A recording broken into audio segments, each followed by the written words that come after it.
Antara paparan menarik hari ini. Sejak bila bak putih jadi makanan tradisi Malaysia? Dokumen ada satu beg, nanti saya photostat dan bagi salinan. Kluster gantung dah pecat, mahu ranak ke UMNO. Tiada siapa lagi akan percaya UMNO kalau kerajaan perpaduan gagal.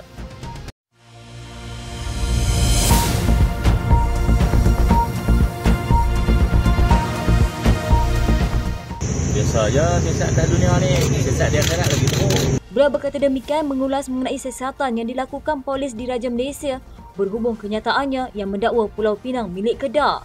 Muhammad Sanusi yang juga Ketua Pengarah Pilihan Raya Perikatan Nasional berkata, rakaman kenyataannya dibuat di Pejabat Menteri Besar Wisma Darul Aman. Apa ni pun biasalah. Dia bawa je telefon, saya bawa je saya, kan? Memang nak main berapa lagi? Memang nak main berapa? Saya tak tahu. Berat ekor dulu. Lepas berat ekor lah tu.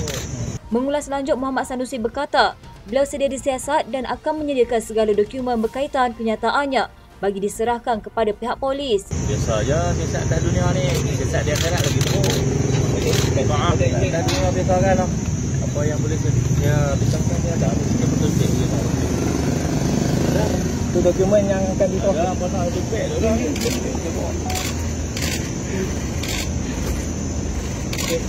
Setiausaha PDRM, Datuk Nursia Saadu dia memaklumkan polis akan merakam keterangan Muhammad Sanusi berhubung kenyataannya mendakwa Pulau Pinang milik Kedah. Rakaman kenyataan itu akan dibuat di Pejabat Menteri Besar Wisma Darul Aman oleh Pegawai Penyiasat Bukit Aman. Presiden UMNO Datuk Seri Dr. Ahmad Zahid Hamidi menolak kritikan yang dilempar pihak tertentu, terutama pembangkang berhubung kerjasama di antara UMNO dengan DAP. Beliau menegaskan sebelum ini PAS juga pernah bersama dengan DAP. Justru tiada sebab kenapa UMNO juga tidak boleh berbuat demikian.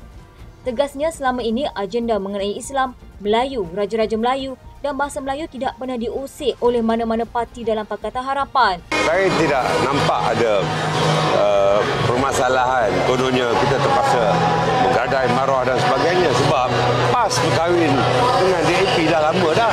Kenapa PAS boleh bila kita buat kononnya kita ini menggadai Islam dan Melayu? Ahmad Zaid mendakwa PAS sebelum ini telah melakukan perkahwinan muta'ah politik beberapa kali dengan pelbagai parti termasuk DAP. Ahmad Zaid berkata semua perwakilan UMNO yang hadir diingatkan mengenai beberapa aspek terutamanya realiti baharu politik tanah air ketika ini. Katanya walaupun UMNO menjadi sebahagian daripada kerajaan perpaduan, parti itu tidak dominan dan hakikat itu harus diakui. PRN 6 negeri ini mengundang kerja kuat kita dan membuktikan mana-mana kursi yang dimuktamadkan untuk diberikan kepada Barisan Nasional, hendaklah kita menangi. Tidak ada makna kalau kita merasa kuat, tapi sebenarnya keberhasilannya kurang. Beliau berkata, ahli UMNO harus sedar pada pilihan raya umum lalu, undi yang diterima parti itu cuma berada sekitar 23%. Zaid berkata masalah yang dihadapi UMNO ketika mendepani kedua-dua PRU itu kerana mereka melayani titik-titik perbezaan. Kali ini kita mesti mencari titik persamaan dan kita harus bergerakkan rapat. Begitu juga dalam situasi yang begini. Ya. Kita sering dikonotasikan bahawa kita bersama dengan DAP. Jadi yang kita harus lihat ialah bagaimana kebersamaan antara BN dengan PAS. Ahli Majlis Kerja Tertinggi UMNO, Datuk Dr. Muhammad Puan Azhar Kashim mendakwa tindakan lantang golongan di label beliau sebagai kluster gantung dan pecat mengkritik dan menghentam parti itu sejak akhir-akhir ini kerana mahu melihat UMNO ranap. Beliau juga mendakwa tindakan golongan itu yang merujuk pemimpin UMNO yang dikenakan tindakan sama ada digantung atau dipecat parti sebelum ini juga bertujuan memastikan UMNO kecundang dalam 6 pilihan raya negeri yang akan berlangsung sekaligus melemahkan Datuk Seri Dr. Ahmad Zahid Hamidi sebagai Presiden. Katanya, mereka mahu UMNO kalah teruk dalam 6 PRN supaya negeri ini yang terbabit PRN bukan milik UMNO. Mereka hanya mahu Zahid lemah jadi senang mereka masuk balik dan menguasai UMNO. Dalam pada itu, Muhammad Puan yang juga ahli Dewan Undangan Negeri Genangit melalui muat naik sama menyebut nama-nama dua bekas pemimpin UMNO yang dikaitkan dengan kluster gantung dan pecat. Katanya, UMNO ada kluster gantung dan pecat. mereka makin lantang menghentam UMNO.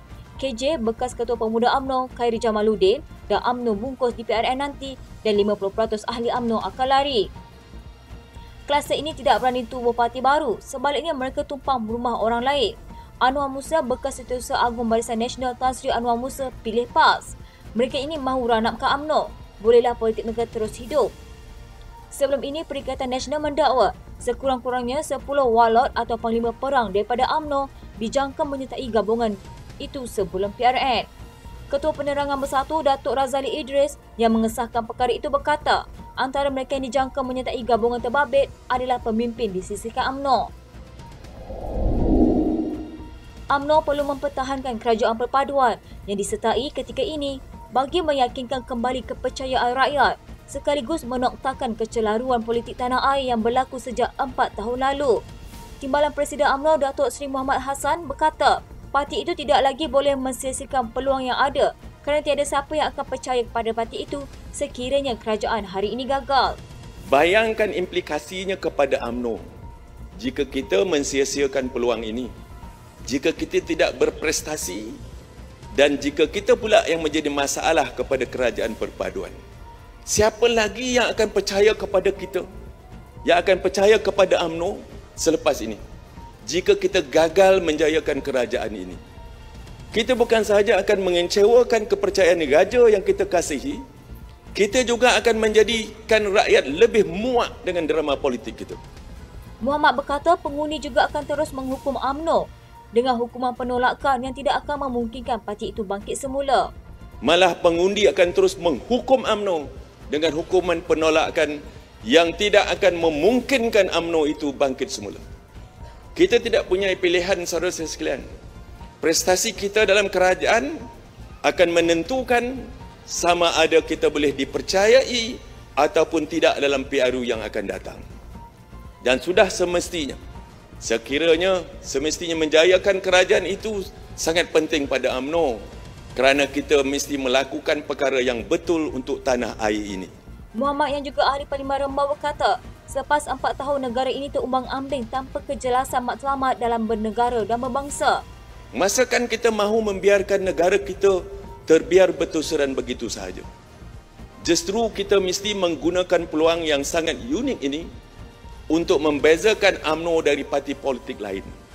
Bahawa kita bukan sekadar punya iltizam, kita juga punya kepakaran, kebijakan, ilmu dan pengalaman yang boleh kita manfaatkan untuk menjadikan kerajaan ini kerajaan yang cekap, bersih dan amanah. Timbalan Menteri Pelancongan, Seni dan Budaya, Khairul Fidarus Han senada dengan ahli Parlimen Langkawi, Muhammad Suhaimi Abdullah untuk menolak cadangan agar hidangan bakute diiktiraf sebagai salah satu masakan tradisi di Malaysia. Ini berikutan cadangan agar makanan itu yang asal-usulnya menjadi pertikaian antara rakyat Malaysia dan Singapura diangkat sebagai makanan kebangsaan. Khairul memberitahu Dewan Rakyat bahawa untuk sesuatu makanan itu diiktiraf, ia haruslah boleh dimakan oleh semua rakyat Malaysia. Terdahulu, Suhaimi mempersoalkan adakah bakute perlu dianggap sebagai makanan tradisi rakyat Malaysia. Katanya, saya sedikit sebanyak setuju dengan ahli Parlimen Langkawi kerana ia memerlukan satu prospek makanan yang boleh dimakan ke semua rakyat Malaysia. Kalau bakute itu disediakan bakute ayam, bolehlah Langkawi. Tapi kalau bakute yang dibangkitkan ahli Parlimen Tebrau, dia tidak bagi spesifik bakute jenis apa. Makanan warisan harus boleh dirasai semua kaum di negara kita ini. Khairul berkata demikian ketika menjawab soalan ahli Parlimen Tebrau, Jimmy Puah, yang menanyakan usaha kementerian untuk memastikan makanan tradisi Malaysia seperti nasi lemak, bakute dan laksa diiktiraf sebagai makanan kebangsaan bagi mengelak negara lain mendakwa sebagai milik mereka. Puah berkata dia kecewa selepas menonton dokumentari yang disiarkan oleh Channel News Asia, sebuah agensi berita yang berpangkalan di Singapura yang mengatakan makanan itu mungkin berasal dari republik itu. Dakwanya, seperti yang kita sedia maklum, bakute berasal dari Kelang Selangor. Bagaimanapun, Suhaimi bangga mempersoalkan apakah kewajaran makanan itu diiktiraf sebagai makanan kebangsaan. Katanya, saya nak bertanya sejak bila bakute ini jadi makanan tradisi di Malaysia. Sebab dalam saya melihat 10 makanan tradisional paling popular di Malaysia, tak ada bakute. Soalan saya sejak bila bakute jadi makanan tradisi dan adakah menteri setuju nak masukkan sebagai warisan negara? Sekian rentasan malam di TV pada hari ini. Jangan lupa follow Facebook Malaysia Deadline dan YouTube Deadline TV. Dapatkan info terkini di Facebook serta YouTube di TV.